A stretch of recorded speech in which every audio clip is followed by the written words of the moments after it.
A cluster of public rental flats for persons with disabilities will be launched next year. The pilot is among plans by another interagency task force that looks into how PWDs can live independently with on-site support from community programs and services. This may look like an ordinary flat, but for 47-year-old Margaret, this is home away from home. It's also a great place to hang out. I like to make friends at hostel. I like dancing and singing at hostel. But more importantly, this is also where she learns to live independently. Here at Touch Ubi Hostel, persons with intellectual disabilities are equipped with daily life skills, from basics like cooking to learning how to engage with the community around them. Trainees also stay at the hostel on weekdays, where they learn to live with housemates. For many caregivers, the hope is that one day these PWDs will be able to utilize these skills and live independently in the community. 我是希望他以后学到东西，他自己可以去外面做工他自己可以照顾自己，我们就放心了。 The Social and Family Development Ministry says while short-term care services like Touch Hostel are available, more options are needed as caregivers age. A 3-year pilot looks to address some of these concerns. Low-income PWDs who get little or no family support can be matched to stay in a cluster of public rental flats. They will also be supported by social service agencies who will be on site. The pilot will draw lessons from existing service models such as Touch Hostel, as well as community care apartments. Taskforce co-chair Jaslyn Lim says what's needed is also a continuous suite of programs and services for PWDs to keep the skills they have learned. I think today there's a missing component with training.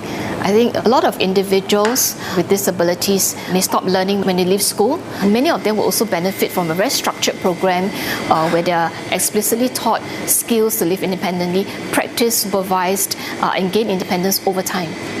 The ministry says it will be exploring how various stakeholders in the disability sector can provide better transitions between different services and support programs. The relevant agencies will also work on custom-made care plans for PWDs to ensure support is tailored to evolving needs and goals of PWDs and their families. Around 1,700 public buses in Singapore have been equipped with wheelchair bays, more priority seats and audio announcements. These are part of efforts to make the public transport network more accessible for persons with disabilities. The Social and Family Development Ministry says all public transport in the country now have full wheelchair accessibility. There are also barrier-free access at all train stations and bus interchanges. Over 1,000 pedestrian crossings have also been equipped with Green Man Plus, a traffic light scheme that allows PWDs and seniors more time to cross the road. Around 1,500 more such crossings are expected to be added by 2027. More than 300 pedestrian crossings will also be upgraded with audible traffic signals. Now, for more on the recommendations towards a greater inclusivity, I have with me Eric Chua, Senior Parliamentary Secretary for Social and Family Development.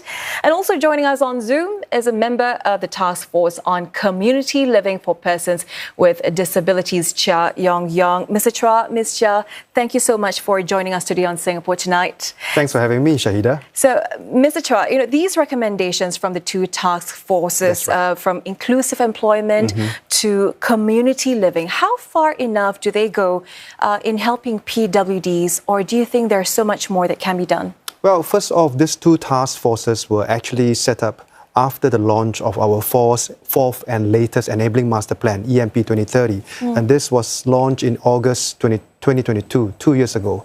And these two task forces, I think rather than framing it as a perspective of whether we go far enough, I would rather make two quick points. And I think it's one of the points that I make is really about the fact that these are shifts that are made in the right direction. And I think it's important also to see these shifts as part of a larger or more varied several shifts that we're making over the past since 2022 to the next few years as we march towards 2030. So for instance, since 2022, we have launched quite a number of initiatives, such as the Enabling Services Hub, the Enabling Business Hubs. And for these two task forces, the one on inclusive employment, we know that employment is not just about earning your keep. It's also about validation. It's also about staying socially connected. So employment is really also about achieving our Enabling Master Plan's target of achieving 40% employment rate for our persons with disabilities. And for the task force on community living, we understand from caregivers that actually many of our persons with disabilities today, they live in the community, and caregivers are worried about what happens when they pass on and what kind of arrangements will we make for these charges, children, the adult children with disabilities. So I think this addresses head-on some of the concerns as to what options they could exercise in the future. These are definitely shifts in the right direction, Mr. Chua. But when it comes to inclusive employment, we are looking at good employers to share the best practices with others within their sectors. How are we identifying the good industry leaders? That's right. I think some of the barriers to inclusive hiring perhaps are the fact that employers may not know what is available out there. They may not know how to do inclusive hiring as well. So the best way for them to learn how to be an inclusive employer would be to learn from the best in class, those who are already inclusive employers themselves. So we will be approaching two main groups of employers, first of which is companies who are already enabling mark accredited. These are existing employers who have already demonstrated that they are inclusive employers. They have hired persons with disabilities on their teams. And the second group that we will go to are the Skills Future Queen Bee companies. And these are companies that have already taken charge in terms of leading the skills development in their respective industries. And these companies, they mostly come from emerging industries such as Infocom, health and social services, and transport as well. That's right. We have 6 key sectors that we would like to tap on in terms of, we see these sectors as future growth sectors, and we think that jobs in these sectors could be tailored for persons with disabilities as well. Sure. Ms. Chia, let's bring you into the conversation here. We've been talking about inclusive employment. Share with us what the Task Force on Community Living was hoping to achieve. Thank you. The PWDs, we are somebody's son, somebody's daughter, spouse, sibling, father, mother, grandparent.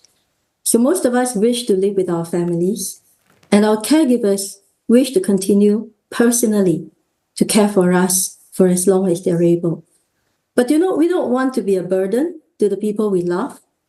And yet, on the other hand, they worry for us. Who will look after my son? Would he be able to live independently? Would he be in financial want? Would he have a roof over his head? Would he have friends? What if he fell ill? So we knew that there is no panacea.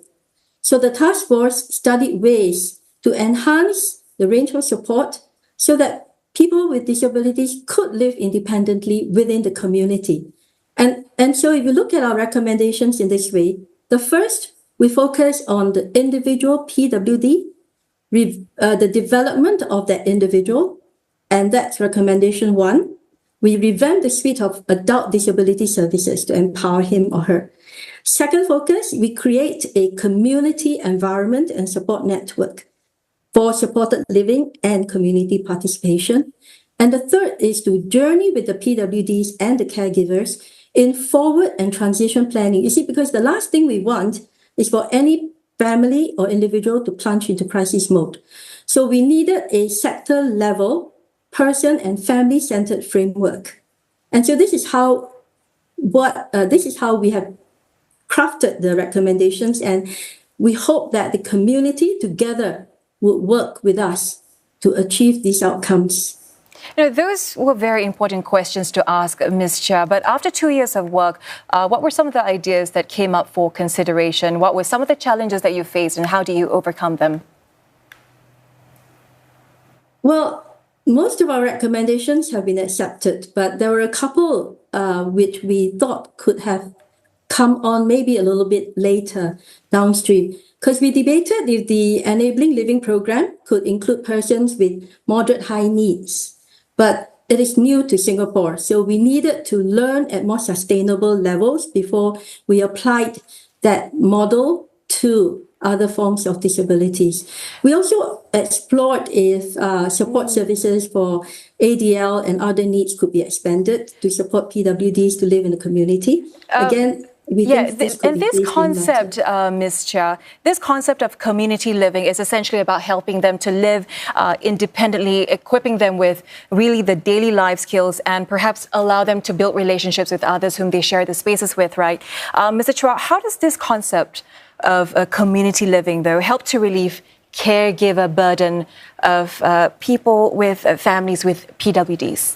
I guess the biggest takeaway for caregivers would be the peace of mind, because when I interact with a lot of caregivers, they tell me, look, Eric, I'm aged, my child with disability is getting old as well, but what happens after I leave this world? And I think that's a very common, refrain that I hear from a lot of parents of children with disability. So I think that peace of mind is priceless. To be able to know that, their children will be able to continue to flourish independently, live independently in the community. And that is not an impossibility.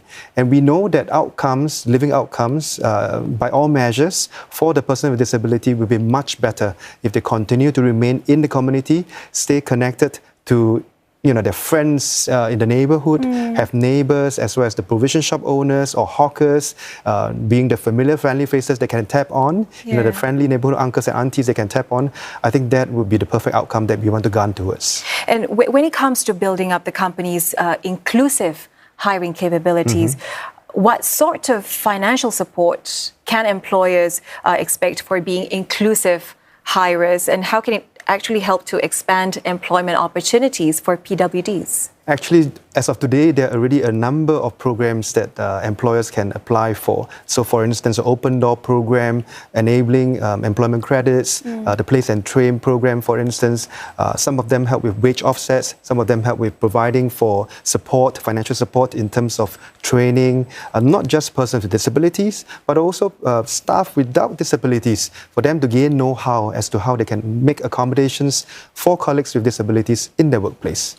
We really appreciate this discussion, Mr. Chua, Ms. Chia, on Enabling Master Plan 2030. Thank you so much for your time and thoughts. That was Eric Chua, Senior Parliamentary Secretary for Social and Family Development and a member of the Taskforce on Community Living for PWDs, Chia Yong Yong.